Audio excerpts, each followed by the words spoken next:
with Emerald. I'm actually channeling my inner Egyptian princess, so bear with me. Anyhow, what's Egypt like?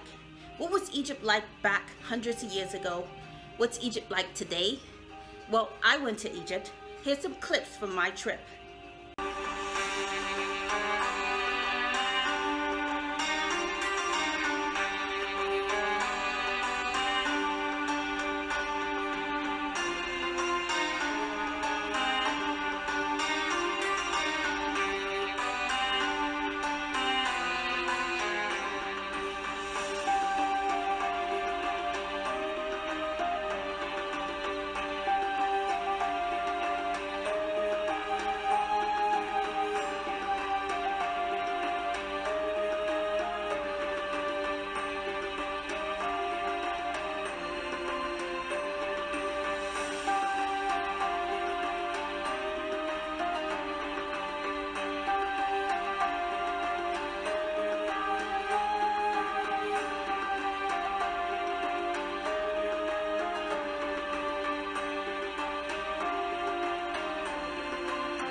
Oh hey, welcome back. Just practicing my mummy. Anyhow, did you guys enjoy those clips from my trip? Yeah, it was definitely a good time with a lot of surprises, a lot of history, and definitely a lot of unexpected. So anyway, I'll share that with you later. But for now, welcome to Egypt.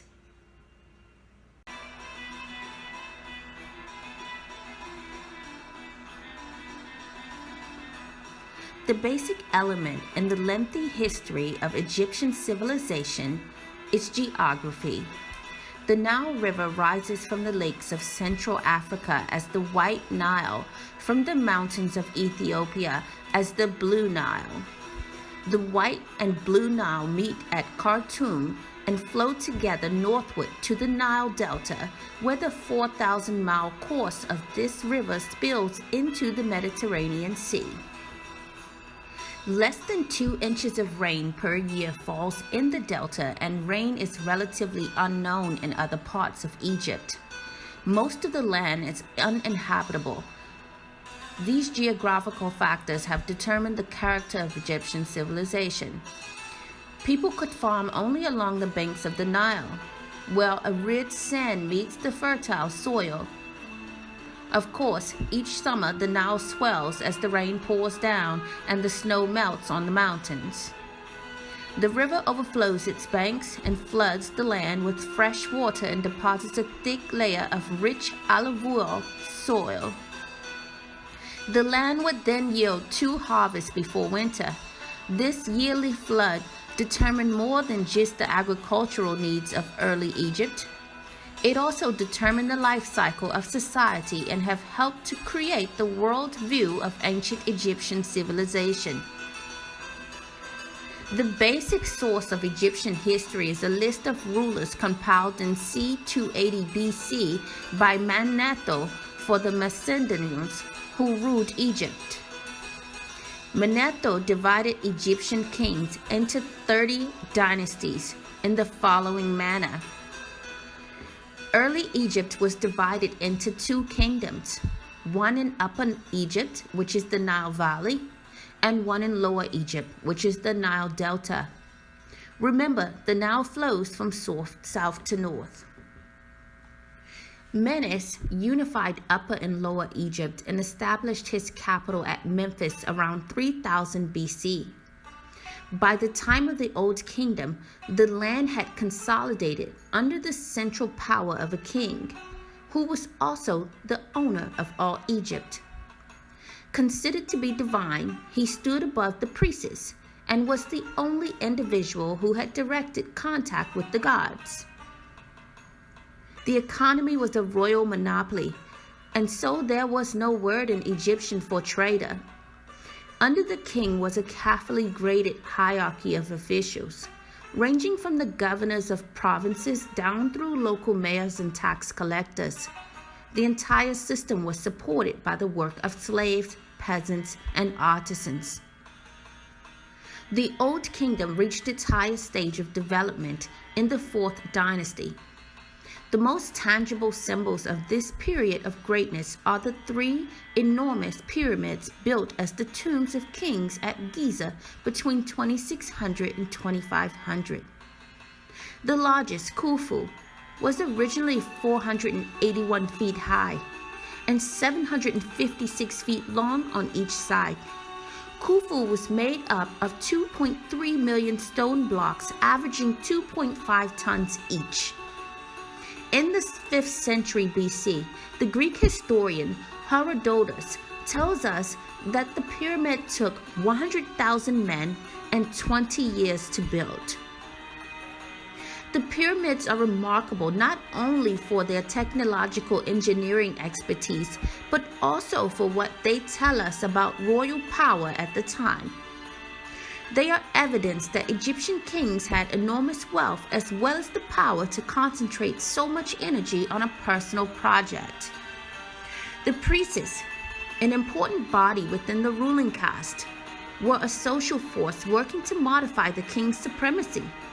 Yielding to the demands of the priest of Re, a sun god, kings began to call themselves sons of Re, adding his name as a suffix to their own. Re was also worshipped in temples that were sometimes larger than the pyramids of later kings.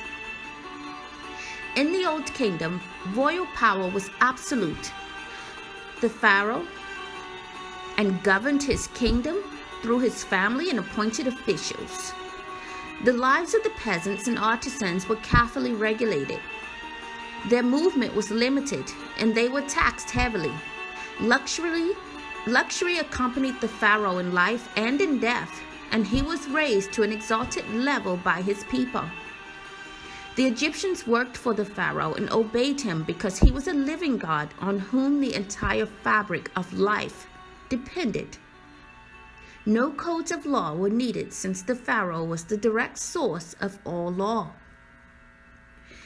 In such a world, government was merely one aspect of religion, and religion dominated Egyptian life. The gods of Egypt came in many forms: animals, humans, and natural forces. Over time, Re, the sun god, came to assume a dominant place in Egyptian religion. The Egyptians had a very clear idea of the afterlife. They took great care to bury their dead according to convention and supplied the grave with things that the departed would need for a pleasant life after death. The pharaoh and some nobles had their bodies preserved in a process of mummification. Their tombs were decorated with paintings, food was provided at the burial and after. Some tombs even included full-size sailing vessels for the voyage to heaven and beyond. At first, only pharaohs were thought to achieve eternal life. However, nobles were eventually included, and finally all Egyptians could hope for immortality. The Egyptians also developed a system of writing. Although the idea may have come from Mesopotamia, the script was independent of cuneiform. Egyptian writing began as pictographic and was later combined with sound signs to produce a difficult and complicated script that the Greeks called hieroglyphics. Though much of what we have today is preserved on wall paintings and carvings, most of Egyptian writing was done with pen and ink on fine paper. In 1978, Napoleon invaded Egypt as part of his grand empire. He brought with a commission of science and arts composed of more than 100 scientists, engineers, and mathematicians. In 1799, the commission discovered a basalt fragment on the west bank of the Nile at Rashid. The fragment is now known by its English name, the Rosetta Stone. The Egyptian hieroglyphics found on the Rosetta Stone were eventually deciphered in 1822 by Jean-François Champollion, a French scholar who had mastered Latin, Greek, Hebrew, Syriac, Ethiopic, Arabic, Persian, Sanskrit, and Coptic. The Rosetta Stone contains 3 inscriptions. The uppermost is written in hieroglyphics. The second is what is now called Demotic, the common script of ancient Egypt, and the third in Greek. Champollion guessed that in the three inscriptions contained the same text, and so he spent the next 14 years working from the Greek to the Demotic and finally to the hieroglyphics until he had deciphered the whole text. The Rosetta Stone is now on display at the British Museum in London. During the period of the Middle Kingdom, the power of the pharaohs of the Old Kingdom waned as priests and nobles gained more independence and influence. The governors of the regions of Egypt gained hereditary claim to their offices, and subsequently their families acquired large estates. About 22 BC, the Old Kingdom collapsed and gave way to the decentralization of the First Intermediate Period. Finally, the nomarchs of Thebes in Upper Egypt gained control of the country and established the Middle Kingdom. The rulers of the 12th dynasty restored the power of the pharaoh over the whole Egypt, although they could not control the nomarchs. They brought order and peace to Egypt and carried trade northward toward Palestine and south toward Ethiopia.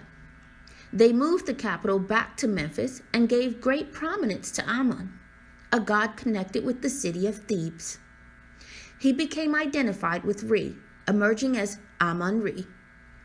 The Middle Kingdom disintegrated in the 13th dynasty with the resurgence of the power of the nomarchs. Around 1700 BC, Egypt suffered an invasion by the Hyksos, who came from the east, perhaps Palestine or Syria, and conquered the Nile Delta. In 1575 BC, a Theban dynasty drove out the Hyksos and reunited the kingdom. In reaction to the humiliation of the Second Intermediate Period, the pharaohs of the 18th dynasty, most notably Thutmose III, created an absolute government based on a powerful army and an Egyptian empire extending far beyond the Nile Valley. One of the results of these imperialistic ventures of the pharaohs was the growth and power of the priests of Amun and the threat it posed to the pharaoh. When young Amenhotep came to the throne, he was apparently determined to resist the priesthood of Amun. Supported by his family, he ultimately made a clean break with the worship of Amun-Re. He moved his capital from Thebes to a city 300 miles to the north, at a place now called El Amarna. Its god was Aten, the physical disk of the sun, and the new city was called Akhenaten. The pharaoh changed his name to Akhenaten. The new god was different from any that had come before him, for he was believed to be universal, not merely Egyptian. The universal claims for Aten led to religious intolerance of the worshippers of other gods. Their temples were closed, and the name of Amun-Re was removed from all monuments. The old priestesses were deprived of their posts and privileges. The new religion was more remote than the old. Only the pharaoh and his family worshipped Aten directly, and the people worshipped the pharaoh.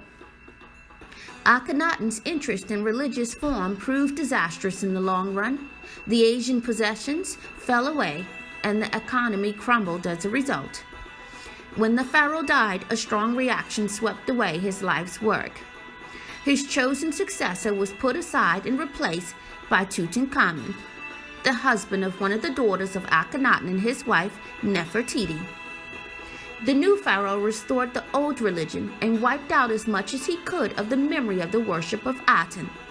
He restored Amun to the center of Egyptian pantheon, abandoned El Amarna, and returned the capital to Thebes. His magnificent tomb remained intact until its discovery in 1922. The end of El Amarna Age restored power to the priests of Amun and to the military officers. Horemheb, a general, restored order, and recovered much of the lost empire. He referred to Akhenaten as the criminal of Akhenaten, and erased his name from the records. Akhenaten city and memory disappeared for over 3,000 years to be discovered by accident about a century ago.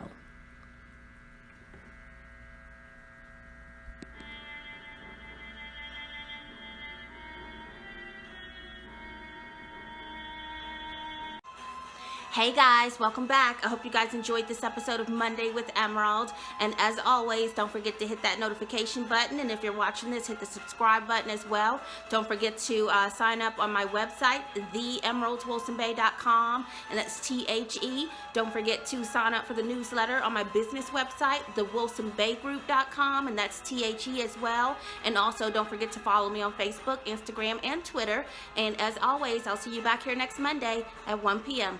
See you next week.